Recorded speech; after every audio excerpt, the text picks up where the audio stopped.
मानोना आंबो दिनै बेफोरबायदि जे आंनि बिदा सान्थनाथ बसुमतारीनि जे खबस्थान बानायनायाव जे सारमोनहा जे नांगौ बादि सानखांनानै आरो लुबैनाय बादि मावफुंनानै होलांदों। आं जोबोद मोजां मोनदों। रोजा रोजा साबायखर सारनिसिम। आरो जोंहा फैबाय थानाय समावबो बेफोरबादि जोङो सोलिलांबाय थागोन।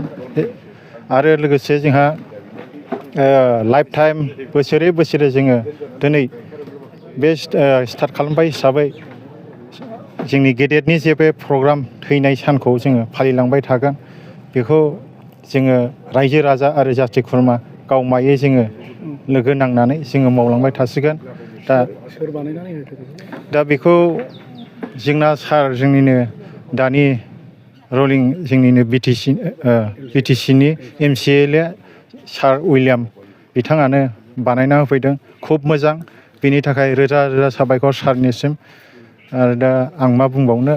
बेयो जेनेबा नोंनि बे बिदा सान्थनाथ बसुमतारी बेयो जेनेबा माबायदिमोन जौग्लां देबलां माबायदि?